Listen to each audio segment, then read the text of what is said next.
Halo semuanya, apa kabar?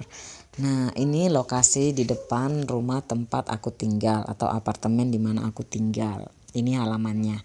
Dan video ini sebenarnya aku ambil video ini 2 bulan lalu ya. Sewaktu daun-daunnya masih ada gitu.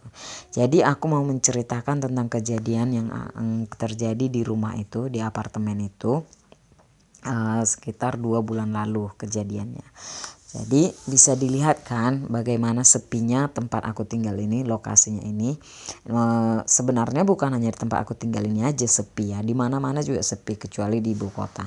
Jadi di tempat aku tinggal ini karena ini dekat dengan kota dan ada beberapa toko makanan juga atau grosir gitu. Jadi banyak orang-orang tua yang tinggal di sini yang udah berumur gitu kan, banyak orang tua gitu.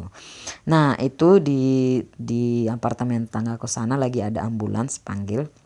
Jadi karena di sini banyak orang tua yang tinggal dan kebanyakan mereka sendiri ya.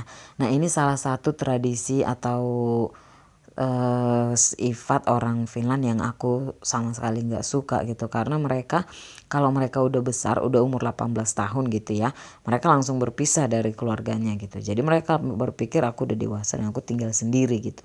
Makanya banyak orang-orang tua atau banyak yang orang udah berumur mereka tinggal sendiri karena anak-anaknya udah ngambil kehidupan masing-masing gitu loh. Jadi kejadian ini aku mau ceritakan tentang tetanggaku yang tinggal di sana. Dan kami tinggal di sini ya, yang ini tempat aku tinggal, jadi memang berdekatan gitu ya. Tapi katanya aja tetangga, sebenarnya di sini Finland ini kita nggak pernah lihat tetangga siapa gitu, siapa tinggal siapa yang tinggal di mana gitu, nggak pernah lihat. Jadi kita hanya bisa lihat tiba-tiba nanti ada ambulans, terus kejadian kan, tiba-tiba ada mobil polisi, tiba-tiba. Jadi walaupun mereka sepeng gitu, layanan masyarakatnya bagus gitu. Mungkin karena itu juga mereka lebih memilih sendiri gitu kan. Nah, jadi aku mau menceritakan tentang kejadian beberapa bulan lalu di rumah ini, guys. Kejadiannya di rumah ini dan di tempat ini ada beberapa orang dari luar juga gitu ya. Jadi di rumah itu ada di atas, lantai atas ada orang India, lantai kedua ada orang Afrika, dan ada orang Finland juga yang asli Finland yang tinggal di situ gitu. Jadi kejadiannya pada bulan Juli, tepat bulan Juli di Finland ini cuaca itu kan nggak panas, maksudnya cuaca dinginnya itu lebih lama gitu daripada cuaca panasnya. Makanya kalau di sini kita udah, kalau cuaca itu pas musim panas udah 25 degrees, kita udah kepanasan, udah banyak yang mengeluh ini. Tapi karena Finland ini atau terutama tempat saya tinggal ini banyak danau. Jadi kalau dia udah suhu panas, orang-orang pada ke danau gitu. Dan tahun ini musim panasnya ngeri guys. Tahun ini panjang, musim panasnya panjang. Jadi tahun ini kita itu dari bulan Juni sampai bulan Juli itu setiap hari 35 degrees, 32 degrees, 32 gitu setiap hari. Jadi itu termasuk panas bagi orang Finlandia gitu ya, termasuk panas. Jadi sewaktu panas-panasnya musim itu, pintu depan tetangga itu, pintu depan apartemen itu dia terbuka terus gitu, selalu terbuka. Tadinya aku pikir ya mungkin karena ini kepanasan gitu ya, karena panas jadi mereka buka gitu, karena kan nggak ada AC, nggak ada kipas angin, namanya juga ruangan apa gitu kan. Jadi mereka nggak ada AC, jadi pintunya terbuka terus gitu. Tapi terakhirnya aku penasaran, karena terbukanya itu sepanjang malam gitu, jadi 24 jam gitu. Biasanya wajar kalau mereka buka hanya pagi atau siang gitu kan, terus sorenya mereka tutup gitu. Tapi ini sampai malam, sampai 24 jam mereka buka gitu, selalu terbuka. Cuman karena aku nggak pernah lihat tetangga, jadi nggak pernah nanya, nggak pernah bisa tahu kan gimana itu. Sampai akhirnya ada tetangga yang punya anak juga, sebenarnya bukan anak tapi cucu dia gitu kan, ada cucu dia yang seumuran sama Oliver. Terus kita juga kebetulan lagi main-main di depan itu, terus aku ngobrol lah, mulai tanya kenapa pintu itu selalu dibuka gitu kan. Aku tanya kenapa pintu selalu buka, aku pikirnya karena kepanasan gitu. Ternyata dia bilangnya bukan karena kepanasan, dia bilang karena ada aroma busuk busuk gitu, ada bau busuk dari ruangan itu gitu. Jadi kalau pintunya kita tutup, aroma itu makin kuat gitu kan, makanya dia buka gitu. Dia berpikirnya mungkin ada ada binatang atau ada apa gitu yang tersumbat di selokan atau di saluran air gitu kan. Atau dia mungkin bilang ada orang yang yang nggak buang sampah gitu, karena di tetangga di situ ada orang Afrika. Jadi orang Afrika ini ya sebenarnya nggak menilai seseorang dari sifatnya gitu ya, tapi bisa diperhatikan sendiri gitu kalau dia memang kurang bersih orang Afrikanya. Jadi si tetangga ini langsung menjudge, dia bilang kalau yang orang Afrika itu mungkin kamarnya nggak pernah bersih gitu kan. Terus aku bilangnya, oh mungkin orang yang di atas, aku bilang mungkin yang di lantai atas yang orang India, aku bilang kan, karena tetanggaku India itu dia lagi di India, lagi pulang kampung gitu kan. Jadi aku mikirnya mungkin mereka lupa saat atau ada makanan atau apa, atau mungkin buru-buru kan, jadi mereka lupa, lagi mereka kan udah sebulan lebih nggak pulang kan, lagi di India gitu. Terus dia bilangnya, oh dia malah nggak tahu mereka tetangganya itu udah di India selama sebulan, kebayang nggak? Jadi dia bilang, oh iya aku nggak tahu, cerita-cerita gitu kan. Nah setelah itu aroma busuk ini nggak menghilang gitu, jadi semakin bau gitu. Jadi udah sampai sebulan lebih pintu itu terbuka dan aroma busuknya nggak menghilang gitu kan. Sampai pada akhirnya si tetangga ini akhirnya dia telepon sama si pemilik apartemen, cek. Dia bilang kalau di kamar, di ruangan ini, di apartemen yang ini ada bau busuk udah lama gitu kan. Terus dia bilang, coba dulu periksa selokan atau pipa air pembuangan, mungkin ada tersumbat, ada sampah kotor atau gimana gitu, coba diperiksa itu kan, karena udah lama dan semakin lama semakin bau membusuk gitu bau itu, jadi nggak ada yang tahan gitu kan. Terakhirnya mereka datang, terus mereka periksa gitu kan. Setelah mereka periksa dari selokan gitu kan, dari selokan nggak ada apa-apa gitu. Terus memang mereka pas masuk, mereka cium memang ada bau menyengat, ada bau busuk gitu kan.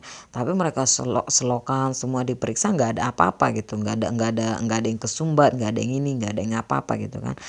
Terus mereka cari juga sampai ke gudang-gudang, sampai mereka cariin semua nggak ada apa-apa gitu. Terakhirnya si tetangga ini langsung bilang, coba cek orang si Afrika itu, dia jorok kali mungkin di kamar dia atau apa gitu kan. Oke lah terakhirnya, tapi di sini kita nggak boleh walaupun dia pemilik rumah, nggak boleh sembarangan masuk ke rumah itu, ke kontrakan gitu. Jadi mereka harus panggil polisi untuk mengawal gitu, bahwasanya semua sesuai dengan jalur hukum gitu, maksudnya sesuai dengan perintah lah gitu. Jadi mereka gedor lah rumah itu satu persatu, mereka gedor satu persatu untuk mencari tahu sumber kebauan itu dari lantai atas sampai intinya. Pas giliran ke rumah si India kan, karena kebetulan mereka lagi di India, mereka kan namanya juga pemilik rumah pasti ada kuncinya ya kan, mereka buka, tapi kan itu bersamaan dengan polisi, jadi ada saksi bahwa mereka nggak melakukan apa-apa gitu, hanya untuk mengecek rumahnya aja. Nah, jadi setelah mereka cek di rumah si India itu ya, ternyata bersih, nggak ada apa-apa gitu. Terus mereka cari lagi ke rumah lain itu kan. Nah, terakhirnya pas mereka ke lantai 2 kan, mereka mulainya dari lantai atas gitu ya. Lantai atas itu ada 4 rumah, lantai kedua ada 4 rumah gitu juga. Dan lantai pertama ada 3 rumah. Jadi mereka udah cek semua kan, sampailah mereka di lantai kedua, di kamar nomor 6. Mereka gedor-gedor nggak ada yang buka, udah lama, sampai akhirnya mereka putuskan untuk buka sendiri. Dan ternyata saudara-saudara, di rumah itu dia sudah meninggal.